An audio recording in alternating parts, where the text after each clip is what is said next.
দেখেন, আল্লাহ পাক হেদায়েত এবং বুঝ সবাইকে দিবেন না। আল্লাহ যে আপনাকে কথাগুলো শোনার তৌফিক দিচ্ছেন, বোঝার তৌফিক দিয়েছেন, আপনার কান পর্যন্ত পৌঁছে দিয়েছেন, আপনি সৌভাগ্যবান।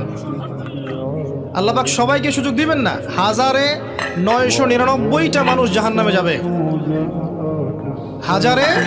1999টা মানুষ জাহান্নামে যাবে। এটা হাদিসে আসছে সহিহ বুখারীতে 4 বার। আর আল্লাহ পাক সূরা আরাফের 179 নম্বর আয়াতে ওটাও বলেছেন, ওয়ালাকাদ যারা'না লিজাহান্নামা কাসীরাম মিনাল জিন্নি ওয়াল ইনস। প্রচুর জিন আর মানুষকে দিয়ে আমি জাহান্নাম পূর্ণ করে দিব। লাহুম কুলুবুন লা ইয়াফকাহুনা বিহা, হৃদয় ছিল উপলব্ধি করতো না। ওয়া লাহুম আযানুন লা ইয়াসমাউনা বিহা, কান ছিল শুনতো না। ওয়া লাহুম আ'য়ুনুন লা ইবসিরুনা বিহা, চোখ ছিল দেখতো না। উলাইকা কাল আনআম, এরা ছিল গবাদি পশুর মতো। বাল হুম আদাল, বরং তার চেয়ে নিকৃষ্ট। উলাইকা হুমুল গাফিলুন। একই ক্যালকুলেশন, 1999 জন মানুষ জাহান্নামে যাচ্ছে। তো আপনি সৌভাগ্যবান, কারণ এই কথাগুলো আপনার পর্যন্ত পৌঁছেছে।